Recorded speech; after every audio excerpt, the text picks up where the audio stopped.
7 o'clock news bulletin live from this news center of the Sultanate of Oman television. I'm Abdullah bin Ahmed al-Rubi'i, and first the headlines. The Council of Ministers approves establishing a one-stop station for inspecting with Bayan system at all sea, air and land ports. With an increasing of more than 12%, the Sultanate's GDP exceeds 13 billion Omani Riyals in the second quarter of the year.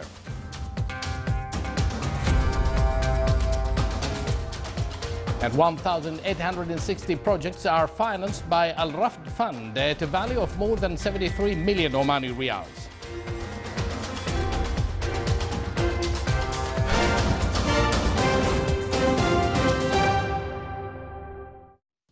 Good evening once again, and thank you for joining us. Those were the headlines, and now the news in detail.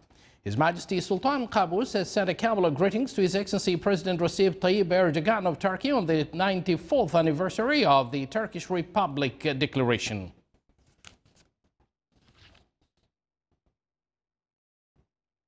Translating the visible vision of His Majesty Sultan Qaboos and his royal order directing the government towards facilitating the procedures and transactions in addition to fast decision-making, the Council of Ministers approved establishing one station for inspecting with system of directing dangers in integration with Bayan system in all sea, air and land ports.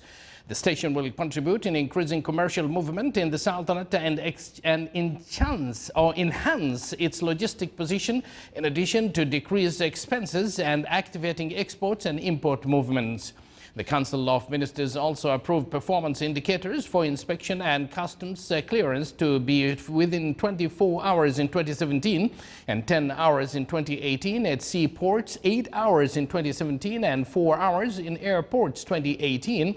And at land ports, the clearance time will be within 3 hours in 2017 and 2 hours by next year, to be followed up by Oman Logistics Center. The Ministry of Transport and Communications in a statement clarified that the government bodies concerned with customs work will be connected to Bayan system with a new station before the end of December 2017, while Royal Oman Police will take responsibility of supervision and follow up in connecting to the system, where the work at one-stop station will be 24 hours starting from January 2018.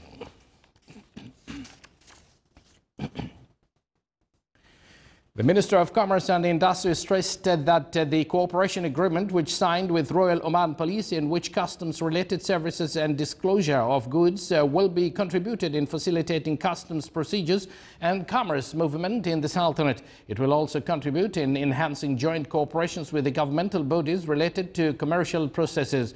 The Ministry of Commerce and Industry clarified that the agreement will enter the implementation within 30 days of signing, which was on 9th of October, adding that the agreement will be contributed in uplifting services provided for industrial sectors, in accelerating achievement and work regulating, in addition to facilitate procedures of industrial movement.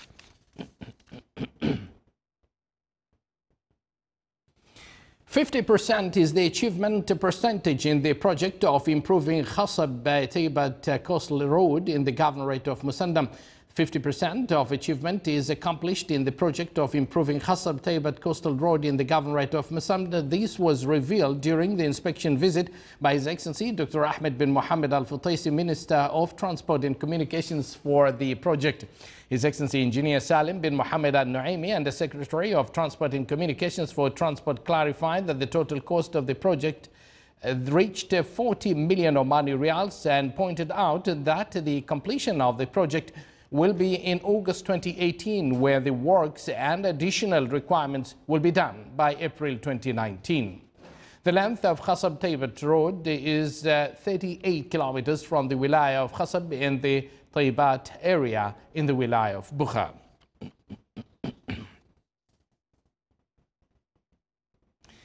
The gross domestic product GDP in the Sultanate at the end of the second quarter of the current year rose by 12.3% to exceeded 13 billion Omani Riyals.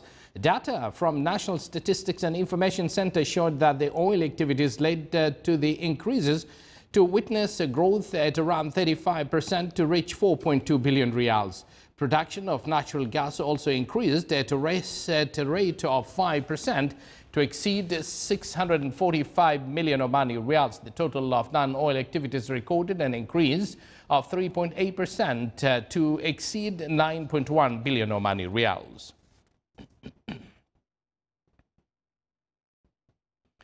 A Rafd fund stressed the continuation of providing finance and facilitation for projects of job seekers despite current economic conditions.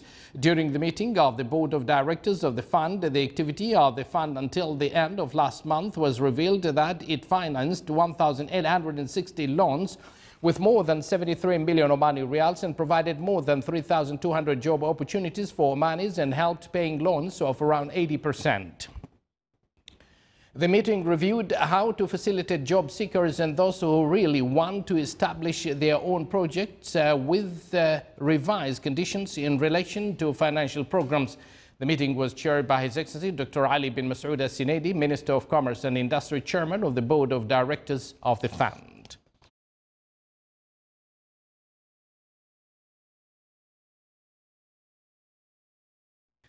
The Sultanate has received from the United Nations the first part of organization's audiovisual archive within the context of the support program provided by the Sultanate to digitalize the United Nations audiovisual archive on the occasion of the World Day for Audiovisual Heritage.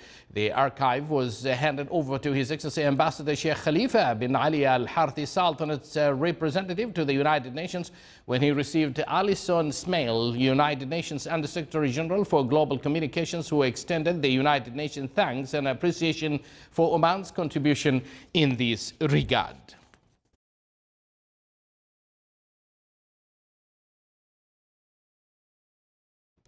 In the Governorate of South Sharqiya, the Forum of Available Opportunities in Industrial Sector was held in Oman Chamber of Commerce and Industry in the Wilaya of Sur. The forum discussed important updates in industrial sector and promised industry potentials in the Governorate in addition to the economic indicators of the previous 5 years. The forum discussed a number of work papers focused on encouraging youth to open new investment projects and create their own business.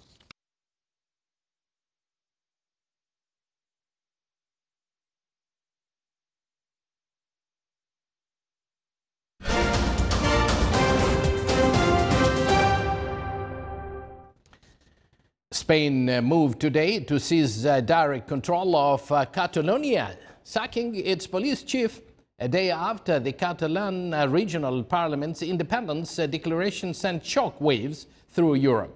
The firing of Joseph Luis Trapero, the highest-ranking officer of the Mossos d'Esquadra regional police, follows yesterday's dismissal of Catalonia's president, his deputy, all ministers and the entire parliament, moving to quash what they termed an escalation of disobedience. Prime Minister Mariano Rajoy called December 21st elections in the region under sweeping powers granted by the Senate in response to Catalan lawmakers voting to declare an independent republic. The dismissal of Trapero, seen as an ally of his region's separatist leaders, was announced in today's official government gazette. Madrid accuses Trapero of disobeying court orders to block a banned October 1st independence referendum.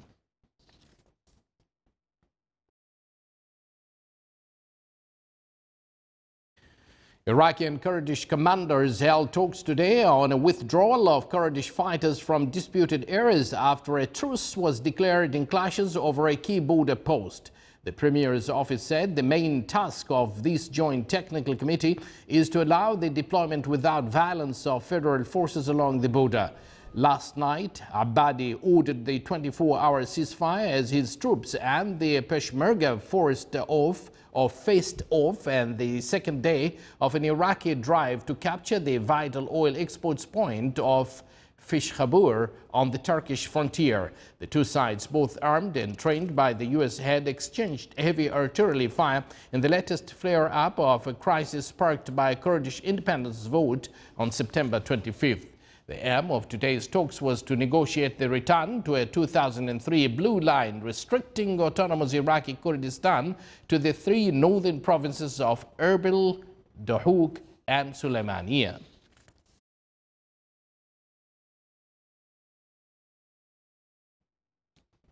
U.S. Secretary of Defense Jim Mattis today warned North Korea of massive military response to any use of nuclear weapons as tensions remain sky high ahead of Donald Trump's visit to South Korea.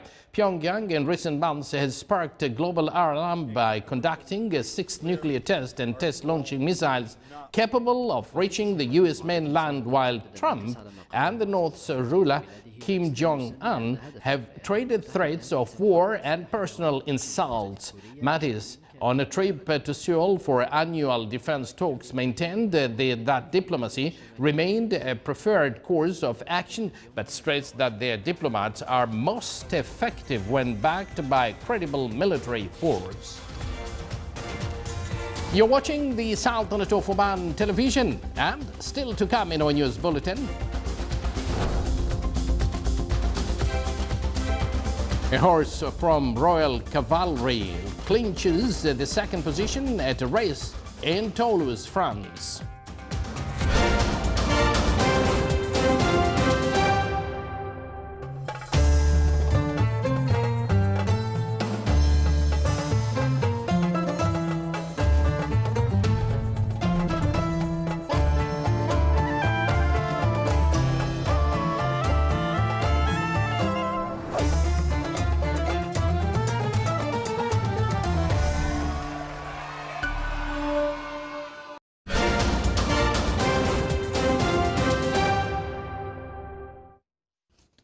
Welcome back to the news from the Sultanate of Oman television. The French newspaper Le Monde described the Sultanate as the first touristic destination in the Gulf, as it enjoys unique touristic potentials. The newspaper mentioned in a detailed report that the Sultanate is a modern country and at the same time it preserves its deep-rooted heritage and traditions. It is as well mentioned that the Sultanate is famous for its old souks, in addition to its wadis and mountains like Jabal al-Akhdar, as well as sand dunes and green oases, along with the charming beauty of nature, touristic and historical landmarks, and the moderate temperature throughout the year. The Le Monde also dwelt on the forts and castles that the Sultanate is famous for, adding that Oman has more than 500 forts and castles which narrate the story of the ancient history of our beloved country, the Sultanate of Oman. The horse Road, affiliated to the Royal Cavalry, came second in the competition race held in Toulouse horse race ground in France. The distance of the race was 1,600 meters.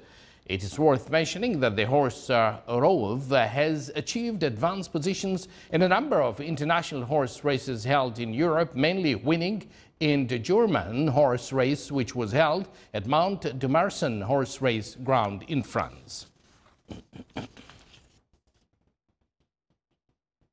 The statistics issued by the Central Bank of Oman stated that cash equivalent, which consists of savings deposits and term deposits within or with the Omani Rials and all the deposits with the foreign currencies in the banking sector, witnessed a growth by 1.8% during the period from August 2016 to August 2017. The statistics also mentioned that money supply increased by 0.8% this year and reached 16.1 billion Omani Rials in the end of August.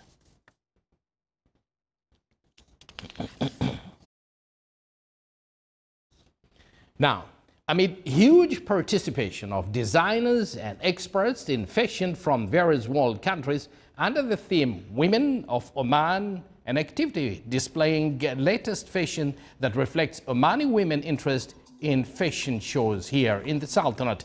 The 5th edition of this fashion show is a clear indication that Omani women are moving in par with the new development in fashion world. The event included a number of supporters and contributors from private sector establishments. The launching of smartphone application named Sayyidati Oman was carried out for various services in women fashion world that Omani women can benefit from.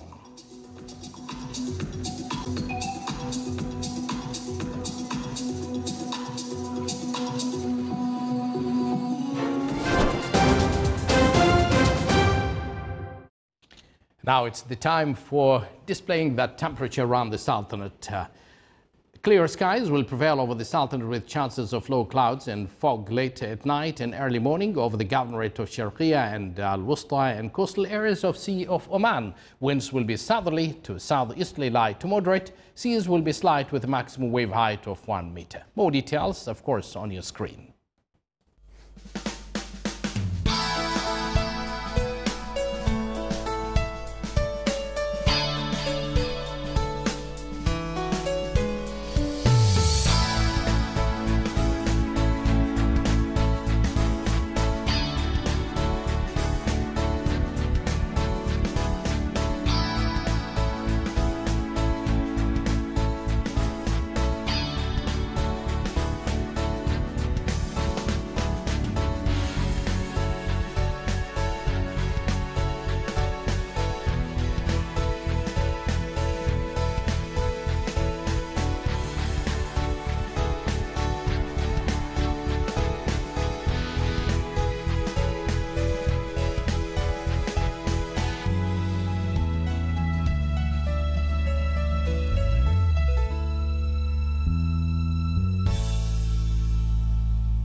Watching the Sultanate of Oman television, and before we end tonight's bulletin, here are the main points once again.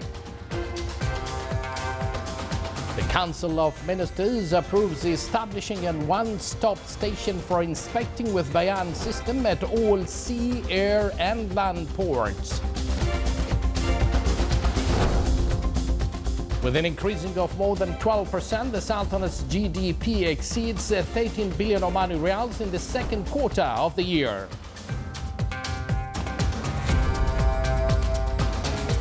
And 1,860 projects are financed by a Rafd fund at a value of more than 73 million Omani Riyals. And with that, we do conclude this news bulletin brought to you live from this news center of the Sultanate of Oman television. From the entire news team and myself, we do thank you for joining us. Wish you a pleasant evening and good night.